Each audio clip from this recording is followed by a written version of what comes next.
and most determined will be infected in the end, as Sultan Sanjar was. His attempts at security and the harsh life to which he subjected himself as protection reveal that he was under the influence of this panic. One simple dagger in the ground was enough to push him over the edge. Understand. We are all extremely susceptible to the emotions of those around us. It is often hard for us to perceive how deeply we are affected by the moods that can pass through a group. This is what makes the use of terror so effective and so dangerous. With a few well-timed acts of violence, a handful of assassins can spark all kinds of corrosive thoughts and uncertainties. The weakest members of the target group will succumb to the greatest fear, spreading rumors and anxieties that slowly overcome the rest. The strong may respond angrily and violently to the terror campaign, but that only shows how influenced they are by the panic. They are reacting rather than strategizing, a sign of weakness, not strength.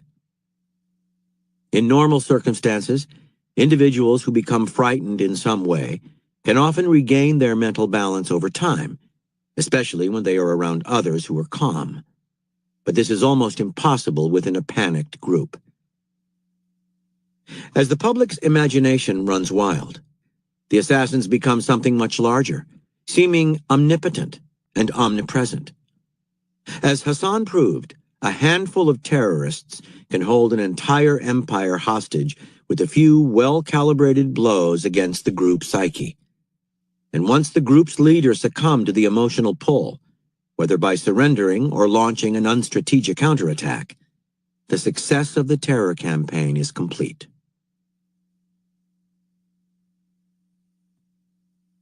An Arab proverb. Victory is gained not by the number killed, but by the number frightened. Keys to warfare. In the course of our daily lives, we are subject to fears of many kinds. These fears are generally related to something specific. Someone might harm us. A particular problem is brewing. We are threatened by disease or even death itself. In the throes of any deep fear, our willpower is momentarily paralyzed as we contemplate the bad that could happen to us. If this condition lasted too long or were too intense, it would make life unbearable. So we find ways to avoid these thoughts and ease our fears. Maybe we turn to the distractions of daily life, work, social routines, activities with friends. Religion or some other belief system, such as faith in technology or science, might also offer hope. These distractions and beliefs become the ground beneath us, keeping us upright and able to walk on without the paralysis that fear can bring. Under certain circumstances, however, this ground can fall away from under us, and then there is nothing we can do to steady ourselves. In the course of history, we can track a kind of madness that overcomes humans during certain disasters: a great earthquake, a ferocious plague, a violent civil war. What troubles us most in these situations is not any specific dreadful event that happened in the recent past. We have a tremendous capacity to overcome and adapt to anything horrible. It is the uncertain future, the fear that more terrible things are coming, and that we might soon suffer some unpredictable tragedy. That is what unnerves us. We cannot crowd out these thoughts with routines or religion. Fear becomes chronic and intense, our minds besieged by all kinds of irrational thoughts. The specific fears become more general. Among a group, panic will set in. In essence, this is terror, an intense, overpowering fear that we cannot manage or get rid of in the normal way. There is too much uncertainty. Too many bad things can happen to us. During World War II, when the Germans bombed London, psychologists noted that when the bombing was frequent and somewhat regular, the people of the city became numb to it. They grew accustomed to the noise, discomfort, and carnage. But when the bombing was irregular and sporadic, fear became terror. It was much harder to deal with the uncertainty of when the next one would land. It is a law of war and strategy that in the search for an advantage, anything will be tried and tested. And so it is that groups and individuals, seeing the immense power that terror can have over humans, have found a way to use terror as a strategy. People are crafty, resourceful, and adaptable creatures. The way to paralyze their will and destroy their capacity to think straight is to consciously create uncertainty, confusion, and an unmanageable fear.